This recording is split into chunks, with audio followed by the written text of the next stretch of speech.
ওং নমো ভগবতে বাসুদেবায়। জয় শ্রীকৃষ্ণ। রাধে রাধে। বন্ধুরা, বৈশাখ মাসের সর্বশ্রেষ্ঠ একাদশী হল অপর একাদশী। এই একাদশী 13ই মে বুধবার 2026 পালিত হয়। হিন্দু ধর্মে অপর একাদশী একটি অত্যন্ত গুরুত্বপূর্ণ ও পবিত্র দিন হিসাবে পরিচিত। হিন্দু পঞ্জিকা অনুসারে বৈশাখ মাসের কৃষ্ণপক্ষে এই একাদশী তিথিটি অপর একাদশী নামে পরিচিত। অপর শব্দের অর্থ হল অপরিসীম বা সীমাহীন। এই দিনটি মূলত জগৎ পালক ও ভগবান বিষ্ণু আরাধনার জন্য নিবেদিত।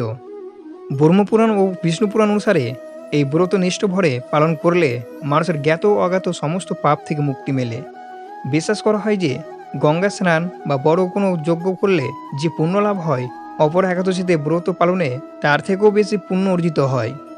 ভগবান বিষ্ণু ও দেবী লক্ষ্মীর আশীর্বাদে জীবনের সমস্ত বাধা দূর হয় এবং গৃহে সুখ শান্তি ও আর্থিক সমৃদ্ধি আসে। সকালে স্নান সেরে ভগবান বিষ্ণু মূর্তি বা ছবির সামনে শুদ্ধ বস্ত্রে বসতে হয়। ফুল, ফল, মিষ্টি এবং অবশ্যই তুলসী পাতা একাদশী দিনে বা তার পরের দিনে গরিবদের অন্ন ও বস্ত্র বা অর্থদান করা অত্যন্ত শুভ বলে মনে করা হয়েছে।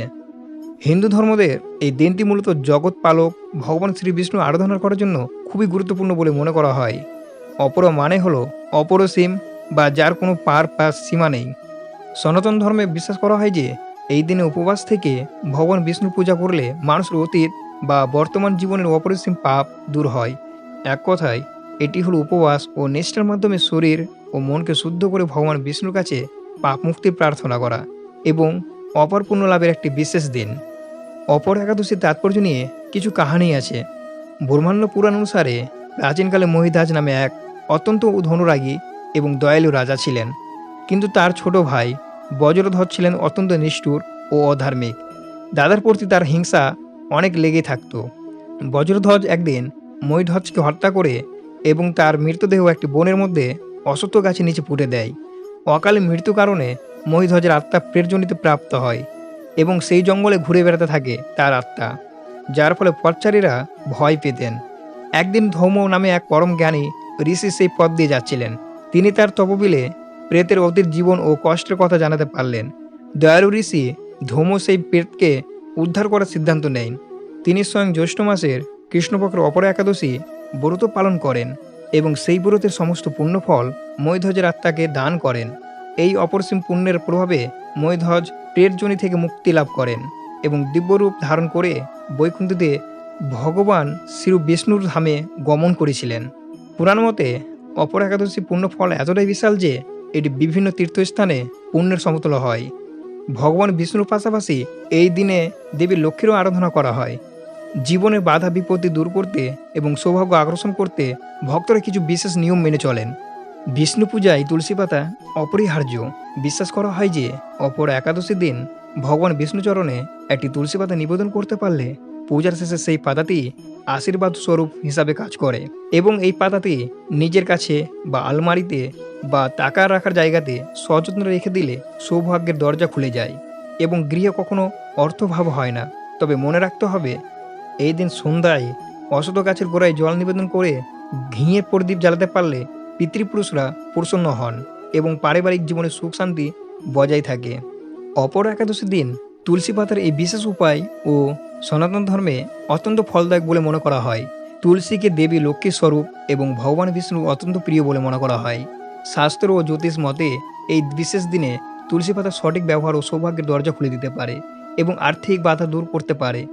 শাস্ত্র মতে একাদশীর দিন গাছ থেকে তুলসী পাতা ছেঁড়া সম্পূর্ণ নিষেধ। তাই এই উপায়ের জন্য আগের দিন অর্থাৎ দশমীর দিন পরিষ্কার তুলসী পাতা তুলে রাখতে হবে। গাছ থেকে নিচে ঝরে পড়া সতেজ পাতা ধুয়ে ব্যবহার করতে পারেন। একাদশীর দিন সকালে স্নান সেরে শুদ্ধ বস্ত্রে ভগবান বিষ্ণু বা শ্রীকৃষ্ণের মূর্তিতে সামনে বসুন।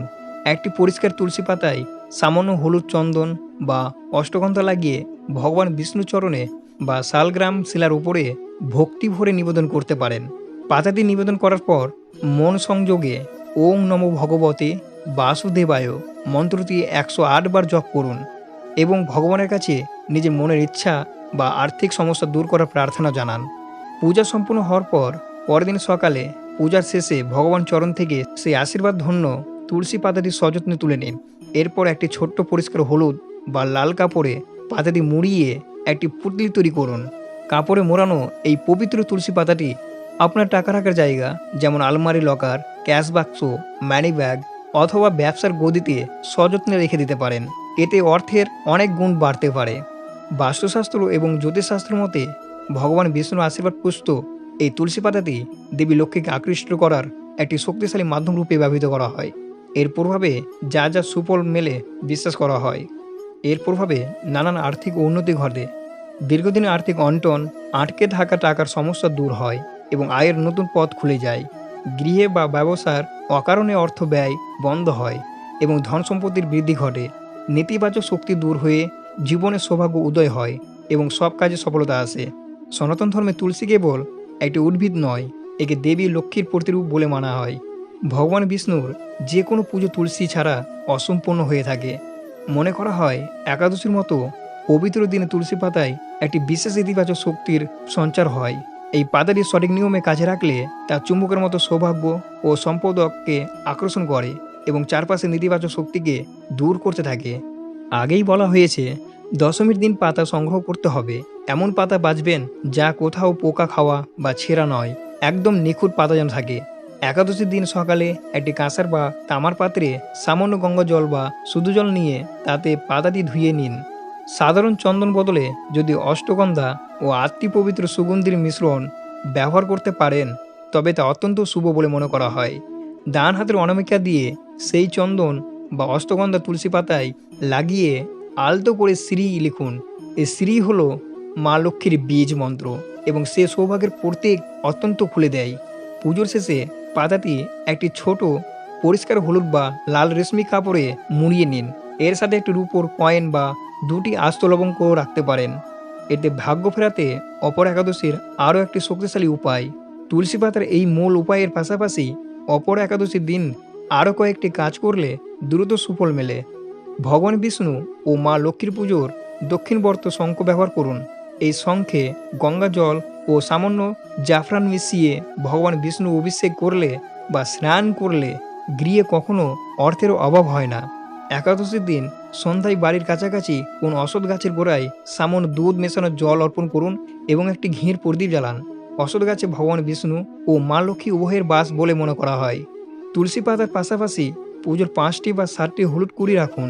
পুজোর পর এই কুড়িগুলো হলুদ কাপড়ে বেঁধে রেখে টাকার বাক্সে রেখে দিন। এতে আর্থিক সঞ্চয় বৃদ্ধি পাবে। একাদশী দিন বা পরের দিন সকালে অভাবগ্রস্ত মানুষদের অন্ন, বস্ত্র বা সাধ্যমতো অর্থদান করুন। শাস্ত্র মতে একাদশী দানের পুণ্য কখনো ক্ষয় হয় না এবং তা বহুগুণ হয়ে জীবনে ফিরে আসে। হিন্দু ধর্মে একটি তুলসী পাতা একটি জরুরি পরামর্শ হয়ে থাকে। যে পুঁটলিতে আপনি তৈরি করলেন সেটি কাউকে দেখানো বা ছোঁয়ার প্রয়োজন নেই। এটি অত্যন্ত পবিত্র একটি জিনিস, তাই ভক্তি ও গুপ্তভাবে এটি নিজের কাছে বা ব্যবসার স্থানে রেখে দিলে এর আধ্যাত্মিক ও শক্তি অটুট থাকে। এবং হিন্দু শাস্ত্রে ও পুরাণ অনুযায়ী অপর একাদশী দিন যে কোনো একাদশীর দিনই গাছ থেকে তুলসী পাতা ছেঁড়া বা তোলা সম্পূর্ণ নিষেধ করা হয়েছে। এই বিশেষ দিনে তুলসী পাতা তুললে অত্যন্ত অশুভ বলে ফলদায়ক বলে বিশ্বাস করা হয়। একাদশীর দিন তুলসী পাতা তুললে শাস্ত্র মতে যা যা হতে পারে মহাপাপের ভাগী হতে হয়। শাস্ত্রের একাদশীর দিন তুলসী পাতা ছেঁড়াকে অত্যন্ত বড় পাপ বলে গণ্য করা হয়। মনে করা হয় এর ফলে ব্যক্তির তার সঞ্চিত পুণ্য হারায়। তুলসী দেবী ভগবান শ্রীহরির অত্যন্ত প্রিয়। একাদশীর দিন পাতা ছিঁড়লে ভগবান বিষ্ণু ক্রুদ্ধ হয়ে যান। এর ফলে একাদশী ব্রত বা পুজোর কোনো সুফল বা পুণ্য লাভ হয় না। সনাতন ধর্মে তুলসী গাছকে সাক্ষাৎ মা লক্ষ্মীর স্বরূপ মানা হয়। এই দিন পাতা ছিঁড়লে মা লক্ষ্মী অসন্তুষ্ট হয়ে যান, যার ফলে সংসারে নেতিবাচক প্রভাব পড়ে, আর্থিক ক্ষতি হয় এবং দুর্ভাগ্য নেমে আসে। হিন্দু শাস্ত্রে এই দিনটিতে তুলসী পাতা তোলা নিষেধ। শাস্ত্রীয় বিশ্বাস অনুযায়ী একাদশীর দিন মা তুলসী স্বয়ং ভগবান বিষ্ণুর মঙ্গলের জন্য এবং তার প্রতি ভক্তি ভরে নির্জল উপবাস পালন করেন। এই উপবাস চলাকালীন তার পাতা ছিঁড়লে তিনি প্রচণ্ড কষ্ট পান এবং ব্রত বা উপবাস ভঙ্গ হয়ে যায়। তাই ভগবান বিষ্ণুর কোনো পুজোই তুলসী পাতা ছাড়া সম্পূর্ণ হয় না। তাই তুলসী পাতা আগের দিন থেকেই তুলে রাখা উচিত। সেই পাতা নিশ্চিন্তে একাদশী পুজোয় ব্যবহার করা যায়। এইভাবেই অপরা একাদশীর দিন তুলসী গাছের বর্ণনা করা হয়েছে।